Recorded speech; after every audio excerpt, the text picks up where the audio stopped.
Yo, what is going on, everybody? Hello. It is Pixelparters here, and welcome back to Apollo Justice Ace Attorney. When we left off, we were a little lost. We were searching everywhere for signs of this man's nervousness. Except for the one place that we had to look, apparently. Even though I was going over this way to be like, oh, let me look at his arm or something. But it's his dingle dang armpits. Sweaty pits. Of all things to look for. Yeah. And the sweat keeps receding. Yeah. Sweat much, Mr. Brushel? Hey, yeah, well, the man can't help his glands, you know. It's more than that. When Mr. Misham's talent was mentioned, you suddenly began to sweat buckets. You're hiding something about his talent. What? That's ridiculous.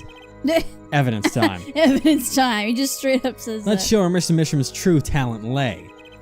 This time I have evidence showing the talent mentioned in that letter. Now we show the hidden Now painting. we show the hidden painting. The red painting, the hidden painting. This painting was found in Mr. Misham's studio. There were two problems with this painting. The first is it wasn't painted by Mr. Misham. Are you a car banging down? The second is that there was another painting in the Evan, studio, please stop. which looked exactly like this one, except it was only half done. Then we have a letter discussing a payment of $100,000. This suggests a certain business operation. The business of making forgeries. Jesus. His eyes moved. Yeah. His whole face is fucking contorted into God knows what. That's terrifying. That is all, Your Honor. Ooh. Everyone, please, everyone. We can keep this private, please. This is my story, my scoop. Forgery. That's a serious crime. Joe Misham's known as an artist these days. But there were rumors he dabbled in another kind of art until a few years back. Another art, meaning forgery? Joe Misham was talented, all right. Talented in making precise, detailed fakes. A fact that certain criminal elements were quick to discover. Criminal elements?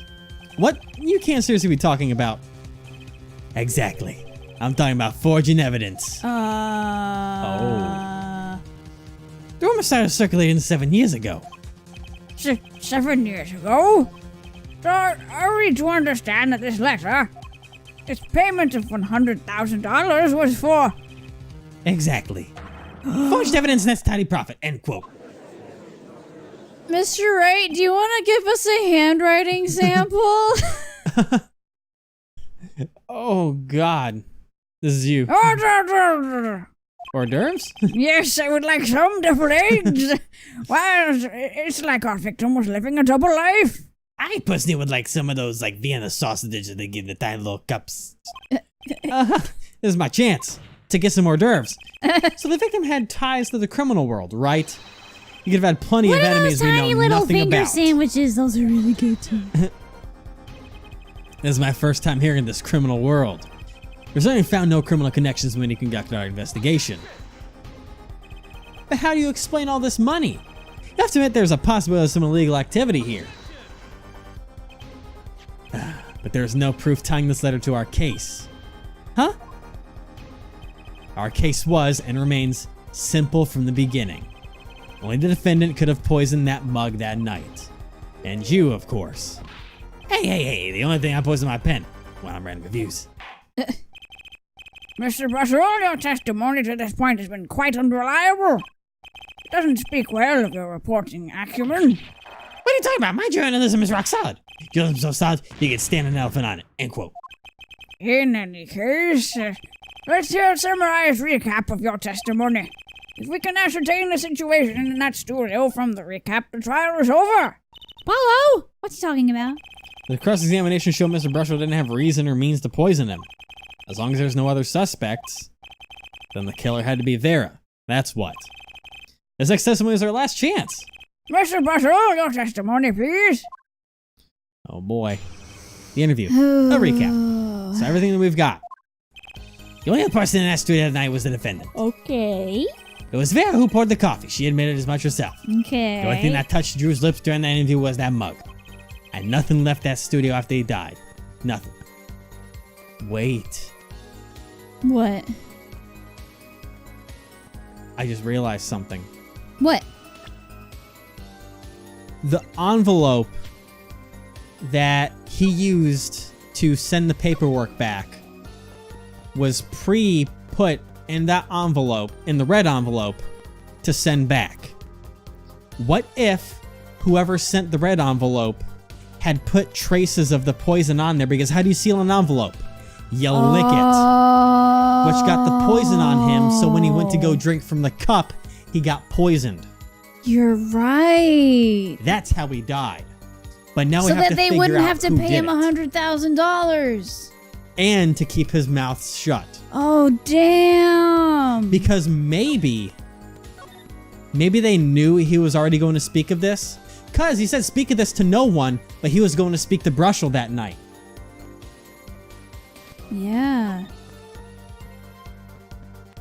So what if this actually was recent or something? And so that envelope was poisoned because they knew he was going to speak to someone about it. Huh. Interesting stuff. Interesting stuff. That's Anyways. a really good theory. And nothing left the studio after he died. Nothing. Clearly the only one who could have poisoned him was his daughter. A nice testimony. Clear, succinct, and without room for doubt. Oh, shucks. Do you really think so? I believe this clarifies the situation that night. Very well, Mr. Dussett. We begin your final cross-examination. Right. I still have one trump card left to play. And I won't let this trial end until I use it. And it's also probably going to be that fucking picture frame, which is where I'm kind of confused on the part where, like, that confuses me of having a frame of the poison in your room. Wait. What? Maybe. Because a tiny frame. A frame that could fit inside an envelope. Because that's 2 inches by 2 inches. That fits inside any envelope that you can think of. Yeah. What if that was given to him to remind him of what happens? Because I need not remind you to speak of this to anyone. Because the point is that he's saying already that you know what's going to happen if you speak about this. And maybe that was because he gave that frame that had the poison on it as a way of saying, here's what happens if you talk. Maybe. Maybe. Just a theory. Because that's the only way to branch that together. Why would he have why would he have a frame of poison on his desk? Yeah. And he kind of knew something was going to happen already. Because he had that mannequin pre-pointed out to look at the other things that he had there. So, okay. But then there's the whole situation of him drawing all of Apollo's cases. True. You can't forget about that. No, but maybe, wait, maybe the payment was to cover up those paintings. Because he was drawing, because he noticed that there was actual justice going on. So maybe he was trying to draw that. And then someone saw that. I don't know. Fuck. Anyways. Remember, this is only the beginning of the case. Yeah, I know. We don't have much to go on. The only thing that touched Drew's lips during that interview was that mug. And nothing left that studio after he died. Now that is a lie because the envelope left the studio that night. That's what those are like the 2 ones that I'm getting. Not one thing. You sure? Yep, sure as can be. Well, with one exception. One exception, or what? Journalist Spock Brushel does interview, leaves studio. End quote. What? He's saying he left. And, come on. It's a joke. Get it? Not funny, I know, but still. Did someone leave the studio that night? Why does that sound familiar? Where have I heard something like that before? Let me. Now that we've proven our witness is a comedian of sorts, I'd like to turn to our defense attorney before returning to the testimony. Yes. Do you have any idea what, if anything, might have left the studio that night? Yes, just one thing. Jesus, calm down. I think one thing might very well have left the studio that night, actually. A certain something that has vanished from the crime scene. By which you mean something other than our witness?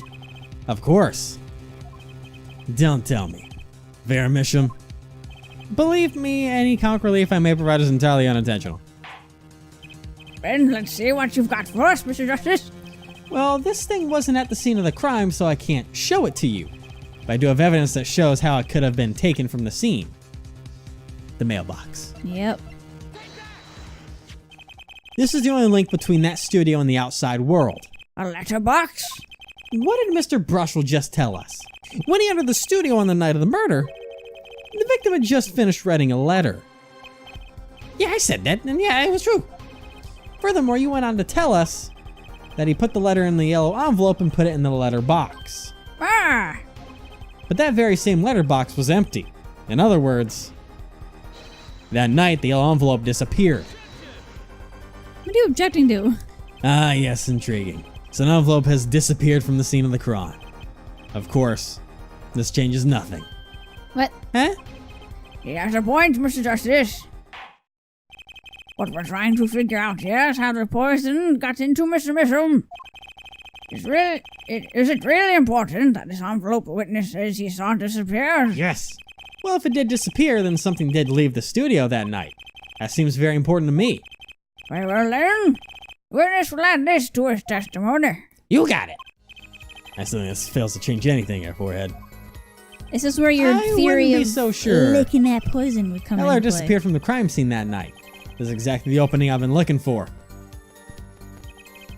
Just putting the post in Because the an studio. interview would take about 15 minutes. Let's see here. Nothing could be more serious than an envelope disappearing from that studio. And you were hiding that fact from us. Yes, well, actually. I won't argue the possibility that a letter disappeared from that studio. But our Forehead, isn't there a much more serious question before us? Right, how Mr. Misham was poisoned. I know. Mr. Brushel's testimony has changed, which means the facts of this case have too. Now, what he's told us means something entirely different now, I'm starting to think. Let's keep thinking, Apollo. Okay. So... now the question is... Wait, the lips thing. Because that was the first thing that I wanted to, like... Present the letter to? but we don't have the other one to really be like, oh, but something did. But, okay, let's go ahead and do a quick save here, because we've got to be careful with the things that we push. So number one, I mean, usually when you change something, it makes it very important. And they gave us this that changes. The letter was put in the post from the studio, but I hardly think that matters. Now then, what do we have? Because I was thinking the tiny frame. Because this is the end of this, unless we use that in a future one. Like, this will be the last piece of evidence we present to this guy, I feel.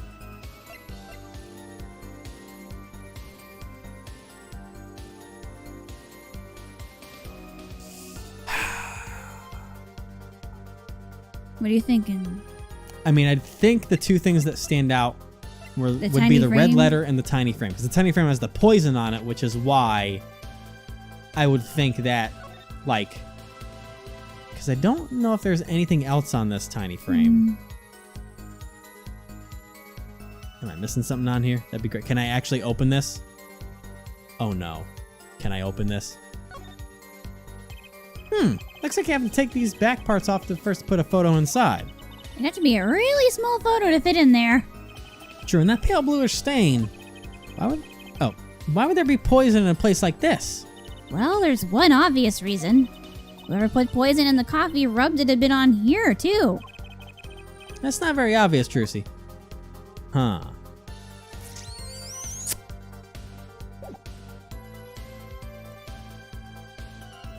Maybe he had a feeling he was going to be poisoned. So we did that just in case. You know what? I saved, right? Yeah. No, I did do a quick save. I'm gonna throw this out there. Nope, that's not it. Okay. I didn't think you saved. I think I did right beforehand, so I'm going to do the risky business and, Thought you saved like a long time ago. let me see. Unless I wasn't looking. Pretty sure you didn't. No, I did save. Yeah, only this is Okay. doing those a month. Okay, so Oh no, the music Not is the messed envelope. up now. I hear it, yeah. It's not the envelope either. Huh.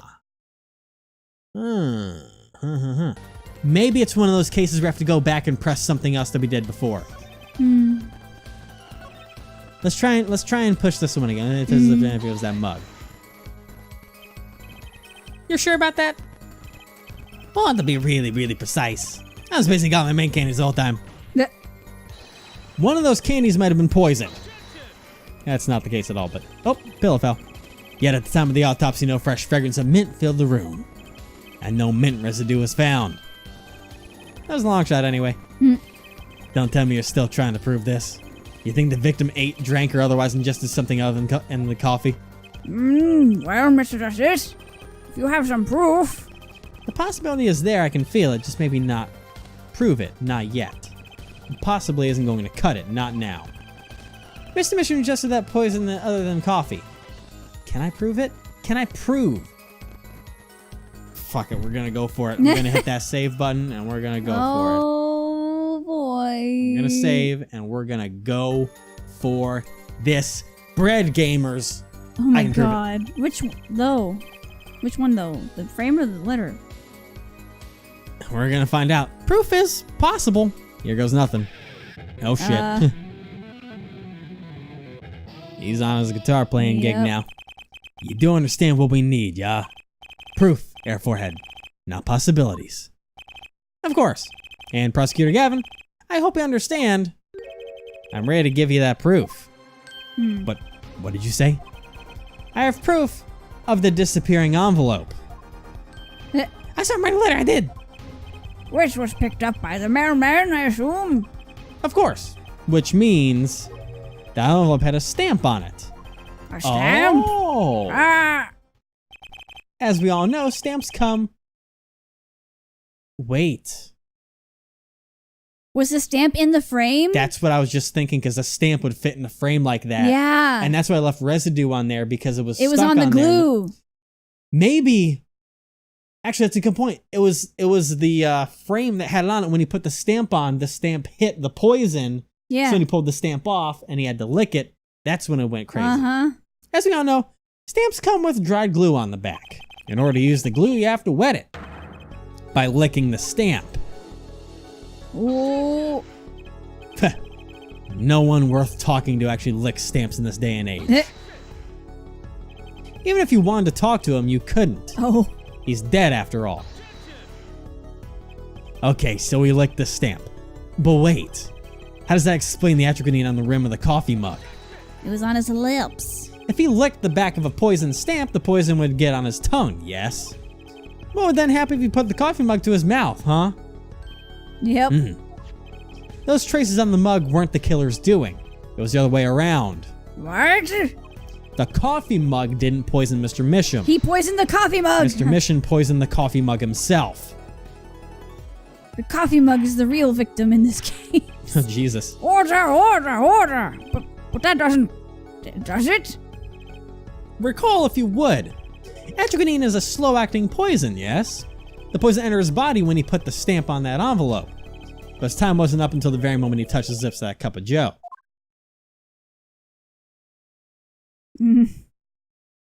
He's just still snapping his fingers Yeah. over there. Oh god. He's writing all this. Oh, that's good. That's good shit right there. He smells the story. You have something to add, Mr. Brussel? Uh-oh. His nose is picking up another scent. Yep. As I believe I mentioned earlier. Well, that's the thing. See, he puts that in the envelope. Mr. Misham sat there searching his desk drawer for something. Here's a stamp, a so-called postage stamp. End quote. He didn't say that. But you know, I don't seem to remember him ever finding one. Maybe he'd just run out. Incidentally, we searched the desk drawer at the scene of the crime. There were no stamps. Not a single one. The frame. Yeah. That does pose a problem. How will you prove that the stamp was coated with poison? Actually, I'm glad no other stamps were found. Yeah. It makes proving the stamp he used was poison possible. Good show. Good show. You can't even prove there was a stamp at the scene in the first place. Well, let's hear what the defense has to say anyway. Where's your evidence that proves the existence of this poison stamp? The frame. Yep. Well, that certainly is a cute little frame. By little, I mean really little. It was on the victim's desk, Your Honor. Quite empty, as you can see for yourself. I noticed that too during my inspection. So what? Apparently you weren't as observant as you should have been. You see, when you saw this frame, it was missing something quite important. Missing something? Yes, a pale bluish stain on the inside of the frame. Atroquinine residue. What? Why wasn't I told about this? It was updated. The frame is only 2 inches square. The face of the frame is even smaller, Yeah. maybe an inch wide at most. You weren't saying. Oh, we're saying. Uh-huh. Oh, but I am. Tell me, what fits in such a small frame? A commemorative stamp, perhaps? Ooh. Order! The poison stamp was in this frame? Impossible. Prosecutor Gavin? Why would he put something like that on his desk? Don't tell me he had it there so he could commit suicide if the mood struck. I can't say. Can I say something? I thought I had a thought, see? What, Mr. Bertolin? Please stop jittering around like that. The victim was a forger, right? There's a lot of money in that line of work. Forger forges friends, makes enemies too. End quote. So the poison stamp might have been a murder weapon aimed at him. Yeah. What are you objecting to, Mr. Air Guitar? The Rock. Dwayne Johnson. No, Rich. That's Rich. Leave the ridiculous flights of fancy to the Gavineers song lyrics, please. Finally, something we agree on. The stamp was a murder weapon? Nonsense. Murder's a simple business. Who would go to such lengths? No one. You don't know that. Oh, I disagree. Come again? Recall, if you would, the victim's reclusive lifestyle. Yeah. Drew Misham hid from the world. He avoided meetings. His only contact with the outside world was the mail. That would be the only way to kill him. Mayor? Now, if you wanted to kill someone you couldn't meet, but you knew read letters, a stamp would be the perfect weapon. Yep. Ridiculous. Where's your proof? I want proof. Show us evidence that the poison stamp was sent to him as a murder weapon. Might not have evidence, per se, but things are finally starting to come together. What is it, Apollo? Your fists are trembling. I think I know what happened. I don't believe it, but I can see it. I think I know how Mr. Misham was killed. Well, fill us in, Mr. Justice. A certain piece of evidence points to the truth, Your Honor. And we're gonna get pointed to that truth next time. Ooh. Oh, this is getting good. It actually is, yeah. So good.